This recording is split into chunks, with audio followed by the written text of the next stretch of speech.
ناظرین السلام علیکم ورحمۃ اللہ وبرکاتہ۔ سیدھی بات کے روبرو پروگرام میں آپ لوگوں کا استقبال ہے۔ اس وقت جس شخصیت کے ساتھ میں آپ کے سامنے حاضر ہوں، مجھے نہیں لگتا کہ مجھے جو ہے تعارف پیش کرنا چاہیے، اور اس وقت کی بھی بڑی تنگی ہے، لہٰذا جو ہے ساری چیزیں آپ کو پتہ ہے، تو اس لیے میں مولانا سے اس وقت ملک کی سیاسی حالات اور دیگر کئی اہم ترین چیزوں پر سوالات کرنے جا رہا ہوں۔ تو مولانا آپ کا استقبال ہے ہماری سیدھی بات کی اسٹوڈیو میں۔ تو اس وقت انتخابات چل رہے ہیں، آپ کو کیا لگتا ہے کہ جو اس وقت کیا رخ چل رہا ہے اس وقت ملک میں؟ 2019 کے جو انتخابات اس وقت چل رہے ہیں وہ اس ملک کے لیے بڑی اہمیت کے حامل ہیں۔ گزشتہ 5 سال میں جو تجربہ مرکزی حکومت کا سامنے آیا، اس تجربے سے ملک کی ایک بڑی اکثریت غیر مطمئن نظر آ رہی ہے۔ مسلمانوں میں تو بے اطمینانی ہے ہی، دلتوں میں بھی بے اطمینانی ہے، S C, S T, O B C, جتنے بھی کمزور حلقے ہیں وہ سب پریشان ہیں، اور صرف وہی نہیں پریشان ہیں بلکہ جو اس ملک کے اونچے طبقات کے لوگ کہلاتے ہیں وہ بھی معاشی اعتبار سے پریشان ہیں۔ نوٹ بندی سے لے کر جو بھی اس ملک کے معاشی فیصلے ہوتے رہے، ایسا لگا کہ ان فیصلوں نے اس ملک کی معاشیات کو نقصان پہنچایا ہے، مالی اعتبار سے لوگوں کو سخت پہنچی ہے۔ تو ایک ایسی صورتحال ہے جس میں برہمن ہوں، ویش ہوں، کھتری ہوں، اور منوسمرتی کے اعتبار سے شودر ہوں، اور کانسٹیٹیوشن کے اعتبار سے ایس سی ہوں، ایس ٹی ہوں، او بی سی ہوں، اور مسلمان ہوں، دیگر مذاہب کے لوگ ہوں، سب میں ایک طرح کی بے چینی ہے، اور لہر کسی کی بھی نہیں۔ یہ بھی ایک واقعہ ہے۔ یہ سمجھا جا رہا ہے کہ کانگریس متبادل بن جائے گی، لیکن اس کے بھی آثار واضح نہیں ہیں۔ اب مسئلہ صرف یہ ہے کہ اگر کسی علاقے میں، کسی صوبے میں گٹھ بندھن کی پالیسی اختیار کی گئی ہے اور ایسی پارٹیوں نے آپس میں گٹھ جوڑ قائم کیا ہے جو مضبوط ہیں، جن کی زمین ہے، تو ممکن ہے وہاں پر وہ کامیاب ہوں، جیسے یو پی ہے۔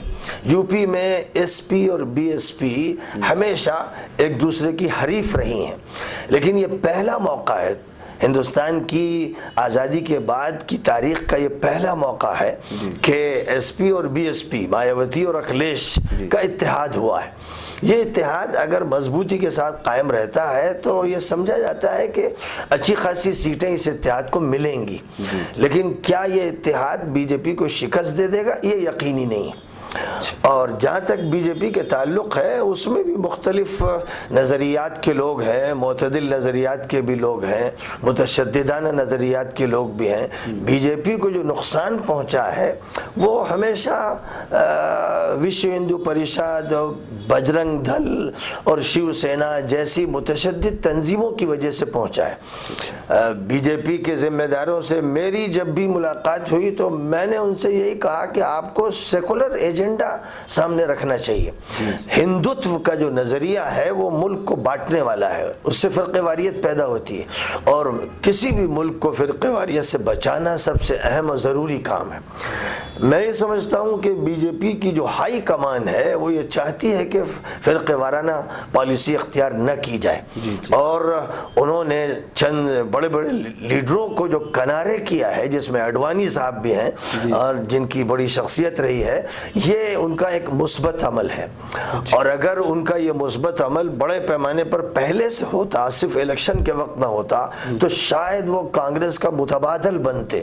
بہرحال اب جو صورتحال ہے وہ ایسی ہے جو بہت واضح نہیں ہے، اور لوگ یہ سمجھ رہے ہیں کہ نتیجہ ادھر بھی ہو سکتا ہے، ادھر بھی ہو سکتا ہے۔ فضا اس طرح کی نہیں ہے کہ کسی ایک پارٹی یا پارٹیوں کے گٹھ بندھن کے بارے میں یہ یقینی طور پر سمجھا جا رہا ہو کہ وہ جیت لیں گے، مثلا اگلی حکومت راہل کی ہوگی۔ کوئی شخص بھی یہ بات نہیں کہہ سکتا ہے۔ تردد اور شک اور شبہ کی فضا میں جو بات بھی کی جا رہی ہے وہ ہمارے سامنے ہے۔